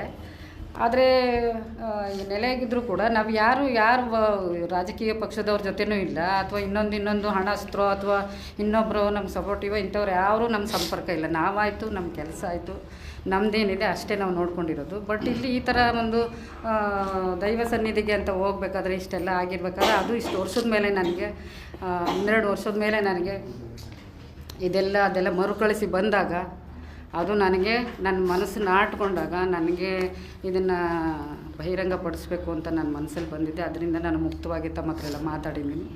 ದಯಮಾಡಿ ಇದನ್ನೆಲ್ಲ ನೋಡಿ, ಇದು ಸತ್ಯವಾಗಿದೆ, ಇದ್ರ ಬಗ್ಗೆ ಒಂಚೂರು ಎಲ್ಲರೂ ಕಾಳಜಿ ವಹಿಸ್ಬೇಕು ಅಂತ ಕೇಳ್ಕೊತೀನಿ. ಮೇಡಮ್, ವಿಕಲ ಮತ್ತು ವ್ಯಕ್ತಿಗಳು ಉಲ್ಲಕ್ಕೆ ದಪ್ಪಕ್ಕಿದ್ದ ಅಂತ ವ್ಯಕ್ತಿಗಳನ್ನ ಐಡೆಂಟಿಫೈ ಮಾಡ್ತೀರಾ? ಮಾಡ್ತೀನಿ ಸರ್. ಅದೇ ಇವಾಗ ಸ್ವಲ್ಪ ಏಜ್ ಆಗಿರುತ್ತೆ, ಬಟ್ ಅವರು ಅವನು ಬಂದು ಮುಖಚರ್ಯಗಳಲ್ಲಿ ಈಗಾಗಲೇ ಅವರು ಮಾಧ್ಯಮಗಳಲ್ಲಿ ಅದೆಲ್ಲ ನಡೆಯುವಾಗ ಮಾತಾಡಿರ್ತಕ್ಕಂಥದ್ದು ನೋಡಿದ್ರಿ ಅಂತ ಹೇಳ್ತಾರೆ. ಅದು ಸರ್ ಒಂದೇ ಸಾರಿ ನೋಡಿರೋದು ಅವ್ರನ್ನ ನಾನು. ಅದು ಇವಾಗ ಅವ್ರು ನೋಡಿರೋದು ಅಂದರೆ ಅವಾಗಿಂದಕ್ಕೂ ಇವಾಗಿಂದಕ್ಕೂ ಭಾಳ ಇದು ವ್ಯತ್ಯಾಸ ಇದೆ. ಇಲ್ಲ, ಭಾಷೆ ಒಂದೇ ಇದೆ, ಭಾಷೆ ವಾಯ್ಸ್ ಕರೆಕ್ಟಾಗಿದೆ. ಅದು ಸರಿ ಬಿಡಿ, ಬಿಕ್ಲ ಅಂದಮೇಲೆ ಗೊತ್ತಾಗ್ತದೆ ನಿಮಗೆ. ಅದನ್ನ SIT ಅಧಿಕಾರಿಗಳಿಗೆ ಹೇಳಿದ್ದೀರಾ ಮೇಡಮ್? ಹಾಂ, ಹೌದು ಸರ್, ಹೇಳಿದ್ದೀನಿ. ಈ ಥರ ಬಿಕ್ಕಲ್ಸ್ತಿದ್ದಂಥ ಮನುಷ್ಯನ ಐಡೆಂಟಿಫೈ ಮಾಡ್ತೀನಿ, ಹೇಳಿದ್ದೀನಿ, ಮಾತಾಡ್ತಿದ್ದನ್ನ ನಾನು ಕಂಡಿದ್ದೀನಿ. ಹೇಳಿದ್ದೀನಿ ಸರ್. ಅದು ಯಾಕೆಂದ್ರೆ ಅದು ಪ್ರಮುಖ ಸಾಕ್ಷಿ ಆಗುತ್ತೆ. ಹಾಂ, ಅವರು ಅದೇ ಹೇಳಿದ್ರು. SIT ಮೇಡಮ್ ಮಾತಾಡಿದ್ದು, ಅವರು ಅದೇ ಹೇಳಿದ್ರು. ಮೇಡಮ್, ಅದೇ ಅಜ್ಜಿ ಇದ್ದಾರಾ? ಇಲ್ಲ ಸರ್, ಅವ್ರು ಎಕ್ಸ್ಪೈರ್ಡ್ ಆದರು. ಒಂದು ಫೋಟೋ ಇದೆ ಅವ್ರದ್ದು. ನಿಮ್ಮ ಧೈರ್ಯಕ್ಕೆ ನಿಜಕ್ಕೂ ನಾವು ಮೆಚ್ಚಬೇಕು. ಆಮೇಲೆ ನನ್ನ ಒಂದು ನಿಮ್ಮ ಕುಟುಂಬ ನಿಮಗೆ ಸಹಕಾರಿಯಾಗಿ ನಿಂತಿದ್ಯಾ? ಯಾಕಿಲ್ಲ ಹೇಳಕ್ಕೆ ಹೋಗ್ತೀಯಾ ಸರ್? ಇದು ನನ್ನ ಪರ್ಸ್ನಲ್ ವಿಚಾರನ ಎಲ್ಲರ ಮುಂದೆ ಹೇಳ್ಕೊಳ್ಳೋ ಅಗತ್ಯ ನನಗಿಲ್ಲ ಅನಿಸುತ್ತೆ. ಯಾಕಂದರೆ ನಾನು ನನ್ನ ಮನಸ್ಥೈರ್ಯವನ್ನು, ನನ್ನ ಆತ್ಮಸ್ಥೈರ್ಯವನ್ನು ಈಗಿಂದಲ್ಲ, ನಾನು ಸಣ್ಣ ಮಗುವಿಂದನೂ ರೂಢಿಸ್ಕೊಂಡಿದ್ದೀನಿ. ಯಾಕಂದರೆ ಅದು ಇವತ್ತು ನಾನು ಯಾರಿಂದನೂ ಒಂದು ಬೆರಳು ತೋರಿಸ್ಕೊಳ್ಳೋ ಮಟ್ಟದಲ್ಲಿ, ಕೀಳ್ಮಟ್ಟದಲ್ಲೂ ನಡೆದಿಲ್ಲ. ಬಟ್ ನನ್ನ ಬೆನ್ನನ್ನು ನಾನೇ ತಟ್ಕೊಳ್ಳಲ್ಲ. ಬಟ್ ಭಗವಂತ ನನಗೆ ನಾನು ಸರಿಸಾಟಿ ಅಂತ ನಾನು ಅನ್ಕೋತೀನಿ. ನನ್ನ ಕುಟುಂಬದವರು ಅಂತ ನನ್ನನ್ನು ಆಕ್ಷೇಪ ಮಾಡೋರಾಗಲಿ, ಅಡ್ಡಿಪಡಿಸೋರಾಗಲಿ, ಇನ್ನೊಂದಾಗಲಿ, ಬಂಧು ಬಳಗ ತುಂಬ ಇದ್ದಾರೆ. ಬಟ್ ನಾನು ಅವರ ಒಂದು ಯಾವುದೇ ಇದರಲ್ಲೂ ನಾನು ಬೆಳೆದಿಲ್ಲ. ಮತ್ತು ನನಗಿಬ್ಬರು ಹೆಣ್ಮಕ್ಳಿದ್ದಾರೆ, ಅವ್ರಿಗೊಂದೆಲ್ಲ ಜವಾಬ್ದಾರಿ ಎಲ್ಲ ಮುಗಿಸ್ಕೊಂಡಿದ್ದೀನಿ ನಾನು. ಅಷ್ಟಾದಮೇಲೆ ಏನೋ ಕಷ್ಟ ಕಾರ್ಪಣ್ಯಗಳು ಇರುತ್ತೆ. ಇಲ್ಲ, ಯಾಕಂದರೆ ಅವ್ರಿಗಿಂತ ವಿಚಾರಗಳನ್ನೆಲ್ಲ ನಾನು ಹೇಳ್ಕೊಂಡು ಇಲ್ಲ.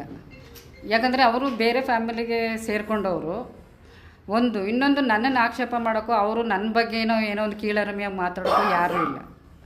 ನನಗೊಂದು ತುಂಬ ಗೌರವ ಇದೆ ಎಲ್ಲ ಕಡೆನೂ. ಒಂದು ರಿಲೇಷನ್ಶಿಪ್ಪಲ್ಲೂ ಅಷ್ಟೇ, ಫ್ರೆಂಡ್ಶಿಪ್ಪಲ್ಲೂ ಅಷ್ಟೇ, ಎಲ್ಲ ಕಡೆನೂ ಒಂದು ಇದಿದೆ. ಬಟ್ ನಾನು ಇಂಥ ವಿಚಾರಗಳನ್ನು ಯಾರ ಹತ್ರನೂ ಹೇಳ್ಕೊಳ್ಳೋದು ಅಥವಾ ಅವರ ಒಂದು ಏನಾದ್ರು ಅನುಮತಿ ಪಡ್ಕೊಳ್ಳೋದು ಅಥವಾ ಇನ್ನೇನಾದ್ರು ಅವರ ಆಕ್ಷೇಪ ಏನಾದರೂ ಇದೆಯಾ, ಇಂಥದ್ದಕ್ಕೆಲ್ಲ ಯಾರು ಏನೂ ಇಲ್ಲ ಸರ್. ನನಗೆ ಅಜ್ಜಿ ಜೊತೆ ಬಂದಿದ್ರಲ್ಲ, ಅದನ್ನ ಶೂಟ್ ಮಾಡಿದ್ದೀವಿ 1 ವರ್ಷದ ಹಿಂದೆನೆ. ಆದ್ರೆ ಯಾರು ಕೈಗೆತ್ಕೊಳ್ಳದೆ ಇದ್ದಾಗ ಈಗ ತನಿಖೆ ಅಲ್ಲ ಸರ್. ಈಗ ನಿಮಗೆ 1 ವರ್ಷದ ಮುಂಚೆನೆ ಬಂದು ಹೇಳಿದ್ರೆ ಮೇಡಮ್, ಆದ್ರೆ ನೀವು ಈಗ SIT ಕೊಟ್ರಿ ಅದನ್ನ. ಅಂದರೆ ಈ ಯಾರ ಮುಂದೆ ಪ್ರೆಸೆಂಟ್ ಮಾಡೋಕ್ಕೂ ಆಗಿಲ್ಲ. ಸುಮ್ಮನೆ ಬಟ್ ನಿಮ್ಗೆ ಗೊತ್ತಿರಬೇಕು, ಸಣ್ಣ ತುಂಡುಗಳನ್ನ ನಾವು ಬಿಟ್ಟಿದ್ವಿ. ಅಲ್ಲ, ನಾನು ಎಷ್ಟು ಕಷ್ಟಪಟ್ಟಿದ್ದೀನಿ ಅಂದರೆ ಇಲ್ಲಿ ಬರ್ಬೇಕಂದ್ರೆ ಇವ್ರು ಆ್ಯಡ್ ಕೊಟ್ಮೇಲೆ ನಾಡಿದ್ದೆ ಮುಗ್ದೋಗುತ್ತೆ, ಪ್ರೋಗ್ರಾಮ್ ಇದೆ, ನಾನು ಎಲ್ಲಿ ಹುಡ್ಕೊಂಡು ಹೋಗೋದು, ಏನು ಮಾಡೋದು ಅಂದರೆ ಆಮೇಲೆ ಇವರೊಂದು ನಂಬರ್ ಕೊಟ್ಟರೆ ಆದ್ಮೇಲೆ ನಾನು ಅಪರಿಚಿತಳು ಯಾವ ರೀತಿ ಇವ್ರ ಹತ್ರ ಫೋನ್ ಕರೆ ಮೂಲಕ ಮಾತಾಡೋದು ಅಂತ ನಾನೆಲ್ಲನೂ ಯೋಚನೆ ಮಾಡ್ತೀನಿ. ಆವಾಗ ಏನೂ ಇಲ್ಲ, ಡೈರೆಕ್ಟಾಗಿ ಅವ್ರ ಹತ್ರ ಹೋಗಿ ವಿಚಾರ ಮುಟ್ಟಿಸ್ಬೇಕು, ಏನು ಮಾಡಬೇಕು ಅಂತ ತಿಳ್ಕೊಂಡು ಆ ಆ್ಯಡ್ ನೋಡಿದ ಮಾರನೆಗೇ ನಾನು ಇಡೀ ಮೈಸೂರಲ್ಲೆಲ್ಲ ಕೇಳ್ಬೋದು. ಯಾರಿಗೂ ಒಡನಾಡಿ ಸಂಸ್ಥೆ ಅಂದರೆ ಕೆಲವ್ರಿಗೆ ಯಾರಿಗೂ ಗೊತ್ತೇ ಇಲ್ಲ ಸರ್ ಇದುವರೆಗೂ. ಆಮೇಲೆ ಬಂದ್ಬಿಟ್ಟು ನಮ್ಮ ಮಂಡ್ಯದಲ್ಲೇ ಒಬ್ಬರು ಹೇಳಿದ್ರು ನನಗೆ, ಏನಂದರೆ ಯಾವತ್ತೋ ನಿಮ್ಮ ಎಷ್ಟೋ ಒಂದು 25 ವರ್ಷದಿಂದ ನಿಮ್ಮ ಸಂಸ್ಥೆಗೆ ಬಂದಿದ್ರಂತೆ, ಈ ಥರ ಊಟಗಳ್ಳಿ ಅಂತ ಹೋಗಿ ಅಲ್ಲಿಗೆ ಅಂತ ಹೇಳ್ಬಿಟ್ಟು. ಆಮೇಲೆ ನಾನು ಅಲ್ಲಿ ಬಂದು ಊಟಗಳ್ಳಿ ಅಂದರೆ ಎಲ್ಲಿ ಇಳ್ಕೊಬೇಕು ಏನು ಅಂತಲೂ ಗೊತ್ತಿಲ್ಲ, ಎಲ್ಲೆಲ್ಲೋ ಇಳ್ಕೊಬಿಟ್ಟಿದ್ದೆ ಸ್ಟಾಪಲ್ಲಿ. ಆಮೇಲೆ ಅಲ್ಲಿಂದ ಎಲ್ಲ ಕೇಳ್ಕೊಂಡು ಬಂದಾಗ ನಿಮ್ಮ ಮುಂದಿನ ಲೈನ್ ಒಂದು ಕ್ರಾಸ್ ಇದೆಯಲ್ಲ, ಅಲ್ಲಿಗೆ ಹೊರಟೋಗಿದ್ದೆ. ಅವ್ರು ಹೇಳಿದ್ರು ಹಿಂದೆಗಡೆ ಲೈನಲ್ಲಿದ್ದೆ ಹೋಗಿ ಅಂತ. ಆವಾಗ ಬೆಳಗ್ಗೆ ಹೊರಟೋಳು, ನಾನು 8 ಗಂಟೆಗೆ ಮನೆ ಬಿಟ್ಟವಳು. ಈ ಸರ್ನ ಭೇಟಿ ಮಾಡೋಕ್ಕೆ ಎಷ್ಟು 3-4 ಗಂಟೆನೂ ಆಗಿತ್ತು ಅನಿಸುತ್ತೆ. ಅಷ್ಟು ನಾನು ಶ್ರಮಪಟ್ಟು ಕಷ್ಟಪಟ್ಟು ಅಲ್ಲಿವರೆಗೆ ಬಂದಿದ್ದೀನಿ. ಅಂದರೆ ನಾನು ಒಬ್ಬಳೇ ಬಂದಿದ್ದೀನಿ ಅವತ್ತು ಫಸ್ಟ್ ಡೇ. ಬಟ್ ನನಗೆ ಭಾಳ ಮುಖ್ಯ ಆಗುತ್ತೆ ಅವ್ರು ಹೇಳೋದು ಈ ಮಾತು. ಭಾಳ ಮುಖ್ಯ ಆಗುತ್ತೆ. ಹುಡುಕೊಂಡು ಬಂದಿದ್ದೀನಿ ಒಡನಾಡಿ ಸಂಸ್ಥೆನ ಅನ್ನೋದು ಭಾಳ ಮುಖ್ಯ ಆಗುತ್ತೆ. ಯಾಕೆಂದರೆ ಆರೋಪಗಳು ಎಲ್ಲನೇ ಹಿಡ್ಕೊಂಡ್ಬಂದ್ಬಿಟ್ಟವ್ರು ಏನಾದ್ರು ಬಂದ್ಬಿಡ್ತಾವಲ್ಲ. ಅಲ್ಲ ಮೇಡಮ್, ಇವಾಗ ಅವತ್ತು ಛತ್ರಿ ಹಿಡ್ಕೊಂಡು ಹೋಗಿ ಹುಡುಗಿ ನೋಡಿದ್ರಲ್ಲ, ಇವತ್ತು ಬೇರೆ ಕಡೆ ಫೋಟೋ ಎಲ್ಲ ಓಡಾಡ್ತಿತ್ತಲ್ಲ, ನಿಮ್ಗೆ ಸ್ಪಷ್ಟತೆನಾ? ಅದೇ ಹುಡುಗಿ ಸ್ಪಷ್ಟತೆ ಯಾಕಂದರೆ ಅದು ಅದೇ ಹುಡುಗಿ ಅಂದರೆ ಅವಳು ಸೇಮ್ ನನ್ನ ತಂದೆ ತಂಗಿನ ಮಗಳು ಜ್ಯೋತಿ ಅಂತ ಇದ್ದಾಳೆ. ಸೇಮ್ ಹುಡುಗಿ ಅದೇ ಥರ ಇದ್ದಾಳೆ. ಬೇಕಾದ್ರೆ ನಮ್ದೊಂದು ಫೋಟೋನು ಬೇಕಾದ್ರೆ ಅದು ಅಂದರೆ ನಾನು ಇವಾಗ ದೂರ ಊರಿರೋದು, ಅದು ಅವಳು ತೀರ್ಕೊಂಬಿಟ್ಲು. ಅವಳು ತೀರ್ಕೊಂಡು ಒಂದು 7-8 ವರ್ಷ ಆಯಿತು. ಸೇಮ್ ಫೇಸ್ ಕಟ್ಟು ಎಲ್ಲ. ಅವಳು ಹೋಗ್ತಾ ಛತ್ರಿ ಹಿಡ್ಕೊಂಡು ಓಡುವಾಗ ಅವಳು ಈ ಕಡೆ ನನ್ನ ಕಡೆ ಫೇಸ್ ಮಾಡಿದ್ಲು, ಅವಳು ಆ ಕಡೆ ಈ ಕಡೆ ನೋಡ್ಕೊಂಡು ಹೋಗ್ತಿದ್ದಲ್ಲ, ನಾನು ಅವಳ ಕಡೆ ನೋಡಿದೆ. ಇಲ್ಲಿ ನಮ್ಮ ಜ್ಯೋತಿ ಥರ ಇದ್ದಾಳಲ್ವ ಕೆಂಚಮ್ಮ ಇವಳು, ಪಾಪ ನಮ್ಮ ಜ್ಯೋತಿ ಸತ್ತ ಅಂತ ಅವ್ರಿಗೆ ತೋರಿಸ್ದೆ ನಾನು. SIT ಸೌಜನ್ಯ ಕೇಸನ್ನ ಬಿಟ್ಟು ನೋಡುತ್ತೆ ಅಂತ ಇರೋದು. ಸೊ ಅವರು ಈಗ ಈ ಇದನ್ನ ಹಿಂಬಾಗಿಲಿನಿಂದ ನೋಡ್ತಾರೆ ಯಾವುದೇ ಒಂದು ಪ್ರಕರಣವನ್ನ. ಈಗ ಡೆತ್ ಎಲ್ಲ ಬಂದಿದೆಯಲ್ಲ, ಈಗ ಒಂದು 6-7 ಸಿಕ್ಕಿದೆ ಅನ್ನೋದು ಆದ್ರೆ ಅದು ಗೊತ್ತಿಲ್ಲ ನಮ್ಗೆ. ಅಲ್ಲಿಯ ಪೊಲೀಸ್ ಇದು ಹಿಂಬಾಗಿಲಿನ ಮೂಲಕವಾಗಿ ಕನೆಕ್ಟಿವಿಟಿ ಈಗ ಸರ್ ನಾನು ಈಗ ನಾವು ಪ್ರೆಸೆಂಟ್ ಮಾಡಬೇಕಾದ್ರೂ ಕೂಡ ಎಷ್ಟೇ ಇಮೋಷನಲ್ ವಿಷಯ ಆದರೂ ಕೂಡ ಲೀಗಲ್ ಆಗಿ ತಾಂತ್ರಿಕ ಇದು ಟೆಕ್ನಿಕಲ್ ಆಗಿ ಪ್ರೆಸೆಂಟ್ ಮಾಡೋದು. ಈಗ ಇವರು ನೋಡಿದ್ದು ಸೌಜನ್ಯವೇ ಆಗಬೇಕು ಅಂತ ಏನೂ ಇಲ್ಲ. ಆ ದಿವಸ ಅವ್ರಿಗೆ ಸೌಜನ್ಯ ಅಂದರೆ ಯಾರು ಅಂತ ಗೊತ್ತಿಲ್ಲ ನನಗೆ. ಒಂದು. ಎರಡನೇದು ಅವ್ರು ನೋಡಿದ್ದು ಒಂದು ಹುಡುಗಿಯನ್ನ ಅಪಹರಣ ಮಾಡ್ಕೊಂಡು ಹೋಗ್ತಿದ್ದಂಥ ದೃಶ್ಯವನ್ನಷ್ಟೇ. ಅದೇ ದಿನ ಅದೇ ಸ್ಪಾಟಲ್ಲಿ ಅಲ್ಲಿಗೆ ಬರ್ತೀನಿ. ಒಂದು ನಿಮಿಷ ಈಗ ಅವ್ರು ಹೇಳಿದ್ದಾರೆ, ಅದನ್ನೇ ಇಲ್ಲ ಸೇರಿದ್ವಿ, ಅದನ್ನ ಕಾಂಪಿಟೇಟ್ ಅಥಾರಿಟಿ ಮುಂದೆ ಏನು ಪ್ರೆಸೆಂಟ್ ಮಾಡಬೇಕಾಗಿತ್ತು. ಇದು ಒಂದು ಹೆಣ್ಮಗುನ ಎತ್ತಕೊಂಡು ಹೋಗ್ತಿರುವಂಥದ್ದನ್ನ ನಾನು ನೋಡಿದ್ದೀನಿ ಅಂತ ಹೇಳುವಂಥದ್ದಷ್ಟೇ. ಆ ದಿವಸ ಕೋರ್ಟಿನ ವಿಚಾರಗಳು ಬೇರೆ ಇದ್ದಾವೆ. ನಾವು ಎಷ್ಟೇ ಮಾತಾಡೋದು ಕೋರ್ಟಲ್ಲಿ ಏನು ನಡೀತದೆ ಒಂದು ನಿಮಿಷ ತಡಿಯೋಣ. ಏನೋ ಹೇಳ್ತಿದ್ದು ಮರ್ತೋಗ್ಬಿಡ್ತದೆ. ಒಂದು ನಿಮಿಷ. ಕೋರ್ಟಲ್ಲಿ ಒಂದೇ ಒಂದು ಅಂಶದಲ್ಲಿ ಕೋರ್ಟ್ ಖುಲಾಸೆ ಆಗ್ಬಿಡುತ್ತೆ. ಬೆನಿಫಿಟ್ ಆಫ್ ಡೌಟ್ ಹೆಂಗೆಂಗೋ ಹೋಗ್ತದೆ. ನಾವು ಎಷ್ಟು ವಿಸ್ತೃತವಾಗಿ ಮಾತಾಡ್ಲಿಕ್ಕೆ ಬರೋದಿಲ್ಲ, ಕಥೆ ಹೇಳ್ಕೊಂಡು ಬಿಡಲ್ಲ. ಎರಡನೇದು, ಆ ದಿವಸ ಅವಳನ್ನೇ ಮಾತ್ರ ಅಪಹರಣ ಮಾಡಿರಬೇಕು ಅಂತ ಏನೂ ಇಲ್ಲ. ಸೌಜನ್ಯ ಮಾತ್ರ ಅಪಹರಣ ಆಗಿರಬೇಕು ಅಂತ ಹೇಳುವಂಥ ಇದು ನಾನು ಕೋರ್ಟ್ ಪಾಯಿಂಟ್ ಆಫ್ ವ್ಯೂಲ್ಲಿ ಹೇಳ್ತಿರೋದು. ಆ ದಿವಸ ಬೇರೆ ಯಾರಾದ್ರೂ ಕೂಡ ಆಗಿರ್ಬೋದು. ಸೌಜನ್ಯಗಳನ್ನ ಎತ್ತಾಕೊಂಡು ಹೋಗೋಕ್ಕಿಂತ ಮೊದಲು ಇನ್ನೊಬ್ಳು ಯಾರೋ XYZನೇ ಎತ್ತಾಕೊಂಡು ಯಾಕೆ ಹೋಗಿರಬಾರ್ದು ಅಂತಲೂ ಕೂಡ ಬರ್ತದೆ. ಇವ್ರು ಹೇಳಬೇಕಾಗಿದ್ದೇನು, ಒಂದು ಹೆಣ್ಣುಮಗಳನ್ನ ಎತ್ತಾಕೊಂಡು ಹೋಗಿದ್ದನ್ನ ನಾನು ನೋಡಿದ್ದೀನಿ. ಸೌಜನ್ಯಳೋ ಮತ್ತೊಬ್ಬಳು ಗೊತ್ತಿಲ್ಲ, ನಾನು ನೋಡಿದ್ದೀನಿ. ಯಾಕೆಂತಂದರೆ ಈಗಿರೋದು ಅವ್ರಿಗೆ ಇರುವಂಥ ಪ್ರಾವಿಷನ್ ಏನಂತಂದರೆ, ಯಾರಾದರೂ ಈ ಥರದನ್ನ ನೋಡಿದವರು ಇದ್ದರೆ ಬಂದು ಹೇಳಿ ಅಂತ ಅವ್ರು ಕರೆ ಕೊಟ್ಟಿರೋದ್ರಿಂದ ನಾನು ಈ ಥರದ ಒಂದು ಕಾರಣದಿಂದ ಅಲ್ಲಿ ಹೋಗಿದ್ದೀನಿ, ಇಂಥದ್ದನ್ನು ನಾನು ನೋಡಿದ್ದೀನಿ, ಮತ್ತು ನಿಮ್ಮ ವೈಜ್ಞಾನಿಕ ತನಿಖೆಗಳು ಯಾವುದಿದ್ದಾವೆ ಅವುಗಳಿಗೆ ನಾನು ಬದಲಾಗಿದ್ದೀನಿ. ಈ ಕತೆ ಹೇಳೋಕ್ಕಾಗಲ್ಲ. ಇಲ್ಲಿ ನೀನು ಹೇಳ್ದಂಗೆ ಡೌಟ್ ಮಾಡಿಬಿಡ್ತಾರೆ ಅಂತ ಹೇಳೋಕ್ಕೆ ಬರೋಕ್ಕಿಲ್ಲ. ಯಾಕೆಂತಂದರೆ narco analysis test, brain mapping ಇಂಥದಕ್ಕೆಲ್ಲ ಹಾಕಬೇಕಾಗ್ತದೆ. ಅಲ್ಲೇನೋ ಸುಳ್ಳು ಹೇಳ್ತಿದ್ದಾನೆ ಅಥವಾ ಇನ್ಯಾರೋ ಸ್ಟ್ಯಾನ್ಲಿ ಪರ್ಸು ಹೇಳ್ಕೊಟ್ಟವ್ರೆ ಅಂತಂದರೆ ಅವು ನಮ್ಮನ್ನ ಬಂದು ಸಿಕ್ಕಿಸ್ತವೆ. ಸೊ ಹಂಗಾಗಿ ಇವೆಲ್ಲ ನಡೆಯಲ್ಲ. ಅವ್ರು ಏನು ಹೇಳ್ತಿದ್ದಾರೆ ಅದಕ್ಕೆ ಅವ್ರು ಬದ್ಧವಾಗಿರ್ತಾರೆ ಅಂತ ಹೇಳುವಂಥದ್ದು ಅಲ್ಲಿ ಟೆಸ್ಟ್ಗಳಲ್ಲೇ ಗೊತ್ತಾಗ್ತದೆ. ಡೇಟು ಈಗ ಮೇಡಮ್ಮು ಅವತ್ತು ನೋಡಿದಾರಲ್ವಾ, ಆ ಘಟನೆಗೂ ಸೌಜನ್ಯ ತೀರ್ಕೊಂಡ ಡೇಟ್ಗೂ ಮ್ಯಾಚ್ ಆಗ್ತಾ ಇದೆ ಅಂತ ಅದು ಮುಖ್ಯ. ಯಾಕೆಂದರೆ ನೀನು ಮಾತಾಡ್ತಾ ಹೇಳಿದೆ, ಸೊ ಇದೇ ಆಗಿರಬೇಕು ಅಂತೇನಿಲ್ಲ ಅಂತಂದಲ್ಲ.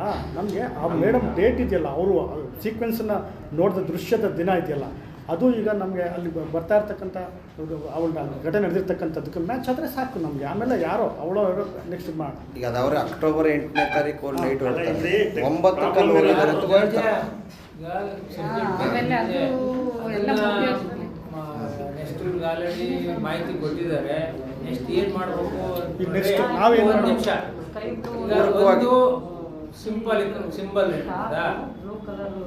ಸತ್ಯನೇ, ಯಾರು ಕಟ್ಕತಿಲ್ಲ ಅಷ್ಟು ಸುಲಭವಾಗಿ ಹೇಳಕ್ಕಾಗಲ್ಲ. ಅದನ್ನ ಹೇಳಿದ್ದಾರೆ ಮಾಡಬೇಕು ಈಗ ಅನ್ನೋದು ನೆಕ್ಸ್ಟ್ ಬಂದಾಗ ಅವ್ರು ಯಾರು ಬೇರೆ ಹೇಳ್ಬೇಕು. ಕೇಳಿಸ್ಕೊಂಡ್ರಲ್ಲ, ಈ ಹೆಣ್ಮಗಳ ಮಾತಲ್ಲಿ ಕೃತಕತೆಯ ಲವಲೇಶನಾರು ಇದೆಯಾ? ಕತೆ ಎಳೆದ ಛಾಯೆ ಕಾಣ್ತಾ ಇದೆಯಾ? ಏನೂ ಇಲ್ಲ. ತುಂಬ ಸಹಜವಾಗಿ ಕಂಡದ್ದನ್ನು ಹೇಳಿದ್ದಾರೆ. ಯಾವುದೇ ತನಿಖೆಗೆ ಸಿದ್ಧ ಅಂತ ಹೇಳಿದ್ದಾರೆ. ಬರೀ ಹೇಳ್ಬಿಟ್ಟು ಮನೆ ಕೂತ್ಕೊಂಡಿಲ್ಲ. ನೀವು ಎಲ್ಲಿ ಬೇಕಾದ್ರೂ ಕರೀರಿ ಸಾಕ್ಷಿ ಹೇಳಿ, ಯಾವ ಕೋರ್ಟಿಗೆ ಕರೀತೀರಿ, ಎಲ್ಲಿ ಬೇಕಾದ್ರೂ ಕರೀರಿ. ಆಲ್ರೆಡಿ ನೀವು ಕೇಳಿಸ್ಕೊಂಡಿರ್ತೀರ, SIT ತನಿಖೆ ಅವ್ರನ್ನ ಎನ್ಕ್ವೈರಿ ಮಾಡಿದೆ. ವಿಧಾನಸೌಧದಲ್ಲಿ ಕೂತ್ಕೊಂಡು ಇವತ್ತು ಒಳ್ಳೆ ಚೊಳಚಿ ಹೋಗ್ಯೋ ನಾಯಿಗಳ ಥರ ಆಡ್ತಾವ್ರಲ್ಲ ಇವತ್ತು ಕೂತ್ಕೊಂಡು. ಇವರೆಲ್ಲ ಗೊತ್ತಿಲ್ಲ ಅನ್ಕೊಂಡಿದ್ದೀರಾ? 224 ಜನಕ್ಕೆ ಗೊತ್ತು ರೀ, ಇದು ಎಲ್ಲರಿಗೂ ಗೊತ್ತು. ಅದಕ್ಕೇ ಇವತ್ತು ತಕ ಅಂತ ಕುಣಿತಾ ಇರೋದು. ಅದನ್ನ ತಿಪ್ಪೆ ಸಾರ್ಸಕ್ಕೆ ನೋಡ್ತಾವ್ರೆ, ಮುಚ್ಚಾಕಕ್ಕೆ ನೋಡ್ತಾವ್ರೆ. ಏನು ಎಲ್ಲರೂ ಬೊಗಳ್ತಾ ಇರೋದು? ಆಕೆಗೆ ನ್ಯಾಯ ಸಿಗಬೇಕು, ಆದರೆ ಚಿತ್ರಕ್ಕೆ ಚ್ಯುತಿ ಬರಬಾರ್ದು. ನಮ್ಮ ಹಿಂದೂ ಶ್ರದ್ಧಾಚಂದ್ರಕ್ಕೆ ಅಪಮಾನ ಆಗಬಾರ್ದು. ಮುಂಡ ಮೋಚಿತು ನಿಮಗೆ ಮಾತ್ರ ಇರೋದು ಭಾವನೆಗಳು, ಬೇರೆ ಅವನಿಗೂ ಇಲ್ವಾ? ಇಲ್ಲಿ ಯಾವನ್ರಿ ಮಂಜುನಾಥಂಗೂ ಅಣ್ಣಪ್ಪಂಗೂ ಅವಮಾನ ಮಾಡ್ತಾವನೆ? ನೀವು ಹೇಳ್ತಾ ಇರೋದು ನಡೆದಾಡುವ ಮಂಜುನಾಥನ ಬಗ್ಗೆ ಹೇಳ್ತಾ ಇದ್ದೀರಾ. ಆದರೆ ರಾಜಕಾರಣಿಗಳು ಮಾತಾಡಬೇಕಾಗಿರೋದು ಕಾಯ್ದೆ ಬಗ್ಗೆ. ಧಾರ್ಮಿಕ ದತ್ತಿ ಇಲಾಖೆ ಕಾಯ್ದೆ ಏನು ಹೇಳುತ್ತೆ ಅದ್ರ ಬಗ್ಗೆ ಯಾರಾದರೂ ತುಟಿಕ್ ಬಿಡ್ತಾವ್ರ? ತುಟಿಕ್ ಪಿಟಿಕ್ ಅಂತ ಎಲ್ಲ ಮಾತಾಡ್ತಾ ಇಲ್ಲ. ಅದ್ರ ಬಗ್ಗೆ ನೀವು ಮಾತಾಡಬೇಕು. ನೀವು MLAಗಳಾಗಿ ಮಿನಿಸ್ಟರ್ಗಳಾಗಿ ಓದ್ ತೊಗೊಂಡಿದ್ರಾ? ನೀವು ಪ್ರಮಾಣ ವಚನ ತೊಗೊಂಡಿದ್ರಾ? ಈ ನೆಲದ ಕಾನೂನಿಗೆ ಬದುಕ್ತೀನಿ ಅಂತ ನೀವೇ ಮಾಡಿರೋ ಕಾನೂನು ಅಲ್ವೇನ್ರಿ? ಧಾರ್ಮಿಕ ಇಲಾಖೆ ಕಾನೂನು ಏನು ಹೇಳುತ್ತೆ? ಇದು ಒಳಪಡಲ್ವಾ?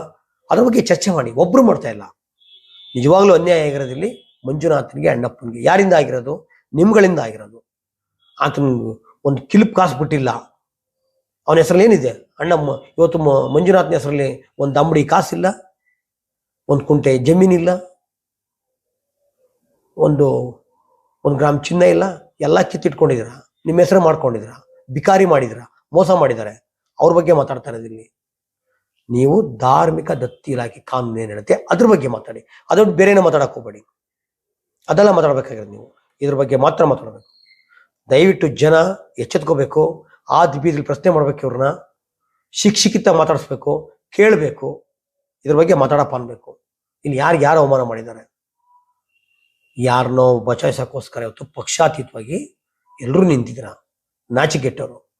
ಜನ ಬೀದಿಗಿಳಿದು ಇವ್ರನ್ನ ಸಿಕ್ಕಿ ರೀತಿಯಲ್ಲಿ ಎಲ್ಲ ಕಡೆ ದೊಡ್ಡ ಮಟ್ಟದಲ್ಲಿ ಪ್ರಶ್ನೆ ಮಾಡೋದನ್ನ ನಾವು ಕಲಿಬೇಕು. ಇಲ್ಲಾಂದ್ರೆ ಆಗಲ್ಲ. ಇಲ್ಲಾಂದ್ರೆ ಇವರು ಆಡಿದ್ದೇ ಆಟ. ಇವರು ಇಡೀ ರಾಜ್ಯವನ್ನ ಅರಿದು ಮುಕ್ತಾ ಇದ್ದಾರೆ ಪಕ್ಷಾತೀತವಾಗಿ. ಹೇಳಿದ್ನಲ್ಲ, ನಿನಗೆ ನಾನಾಗ್ತೀನಿ, ನನಗೆ ನೀನಾಗು. ಈ ರೀತಿಯಲ್ಲಿ ಇಡೀ ರಾಜ್ಯವನ್ನ ಮುಕ್ತಾ ಇದ್ದಾರೆ.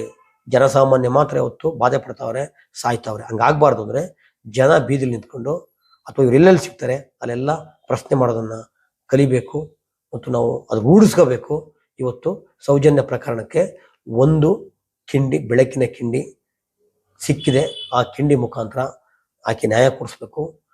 ಆಕೆಯ ಮುಖಾಂತರ ಇನ್ನೆಷ್ಟು ಅತೃಪ್ತ ಆತ್ಮಗಳಿದಾವೆ, ಎಲ್ಲವಕ್ಕೂ ಸಹ ನ್ಯಾಯ ಸಿಗಬೇಕು ಅಂತ ಹೇಳ್ತಾ ನಾನು ಮಾತು ಮುಗಿಸ್ತೀನಿ. ನಮಸ್ಕಾರ.